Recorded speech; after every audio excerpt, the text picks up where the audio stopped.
Welcome, ladies and gentlemen. Part 2 of James O'Keefe's The Disney Files dropped yesterday. I haven't covered any of this on the main channel. I did on my podcast, and it's on my podcast channel, but we never covered it here. Mainly because it's kind of what we've been saying this entire time. But what is interesting about this stuff is the chap outrightly says, yeah, I think Bob Iger's corrupt. They also insinuate that essentially you want to get to the C-suite, you have to be white and Jewish. If you're not white and Jewish, this is not my words, that's people that work at Disney. They're like, yeah, you won't get to the C-suite. So I thought we'd take a look at some of this stuff. Not all of it, just some of it, because it's a revelation. Bob Iger, I mean, people are being fired, obviously, after this, for sure. So, yeah, interesting. And just as a quick one, Disney TV Studios blocked James O'Keefe and O'Keefe Media on Instagram after the release of the Disney Tapes Part 2. That's hilarious. That's absolutely comedy as hell. So anyway, we'll take a look. Hit subscribe if you're new, guys. Turn the bell notifications on. If you don't know what this is, James O'Keefe and O'Keefe Media, they do undercover reporting. Some of it's like really good. I was hoping this would be better. This actually isn't that good, but some of it's quite interesting. So we'll take a look. Yeah. Shall we dive right into it? Board my boat to nonsense town. Here we go. So you think that they wouldn't hire a C-suite who's not white or not Jewish? In entertainment, no. There's also... So this individual, David Macker, is the director and production of finance at Walt Disney TV. So not a small-time person, like quite high up, you know, not just like a nobody, quite high up.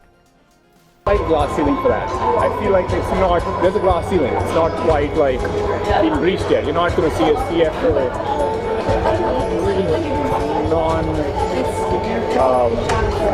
I guess, for lack of a word, non-white, non-Jewish. Unless you are a white... Again, as James O'Keefe sort of sums up here, unless you are white and Jewish, you will not get to the C-suite. It's madness. Jewish man, well, you're likely never going to see Disney's C-suite. She was like Asian and Hispanic. Haitian, Hispanic mix. She just left Disney like a month ago. She left because she didn't really have, she's a woman, she didn't really have either of her bosses in her corner. okay. And she quit saying that she just was like, I was just not feeling right. So I feel, and that being said, that the department heads are two Jewish men. Not that I have anything against Jewish men, I'm just saying that she, being of color, felt that and she quit. Because she just said that I can't seem to like him. The very well qualified Haitian Hispanic woman who had rapidly worked her way up the Disney ladder left the company, acknowledging that she likely had no future there, oddly enough, because she wasn't white, Jewish, or man enough. So maybe there's this juxtaposition between corporations, especially in entertainment, that say, you know, we want diversity and all these things, but then in reality... But it's a number. Again, just to like clarify, none of this is like a revelation. We know these people just virtue signal. This is more to be revealing to the people that don't think that what we're saying is true. Because it's straight from the horse's mouth. Do you see what I mean? This is why it's fun to report on this. This is why it's interesting. Because it's that wake-up call to the normies that are like, oh, you're just talking shit, conspiracy theory. No. This is true. Like, you know, like, I've done the reports for diversity inclusion, they make us do every year. Saying, and this here, he's literally talking about diversity checklist, by the way.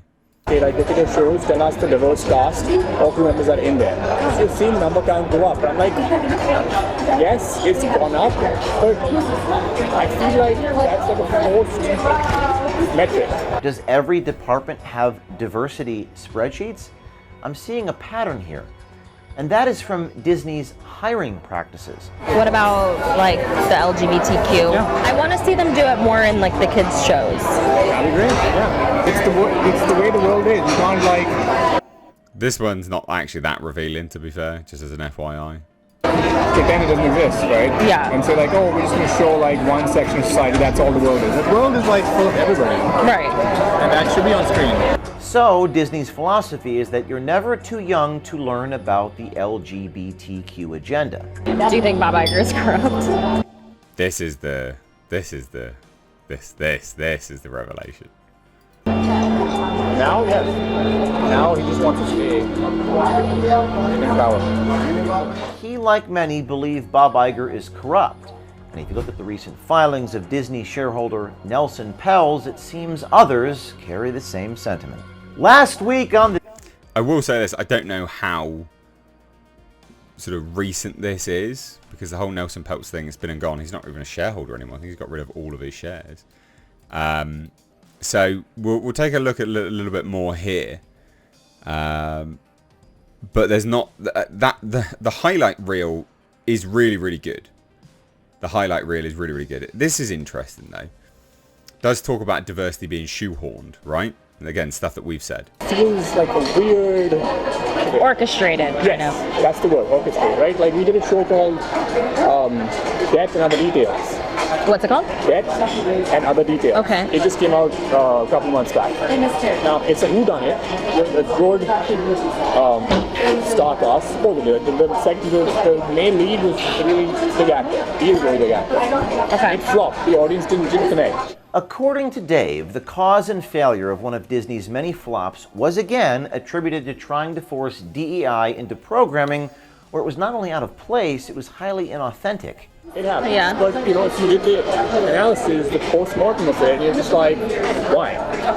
Because the story, they just tried to feed in so much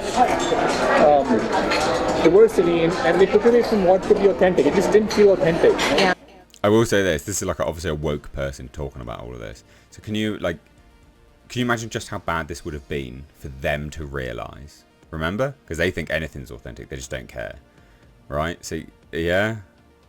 Brutal. Characters felt like, oh, they're trying to hit a box. Like, there's one lesbian character there, there's one like African American, there's one Indian, there's one Chinese, there's one this. But it just felt like these people would never be together in that setting. You know what I'm saying? Wouldn't you have... Nah, they wouldn't. Now, let's have a look.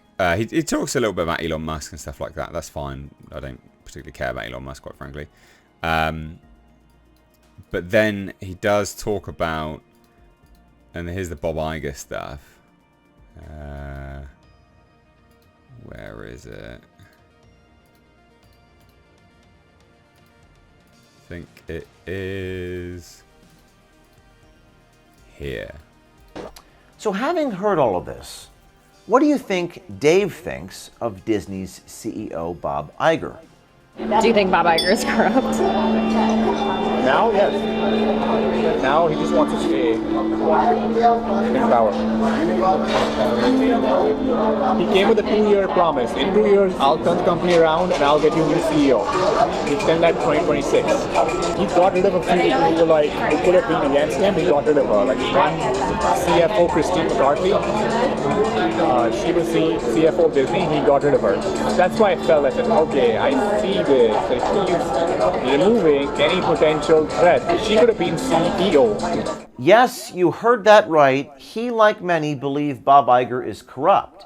And if you look at the recent filings of Disney shareholder Nelson Peltz... Again, not much else really here, to be fair. It doesn't say much else. There's going to be a part 3. I'm hoping that one's better.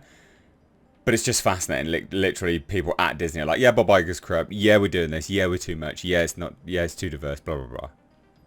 Amazing. What do you guys think? Let me know down below. Please do hit subscribe if you're new here. If you like what I do, support further via Patreon. Cheers, guys. Take care. Bye-bye now.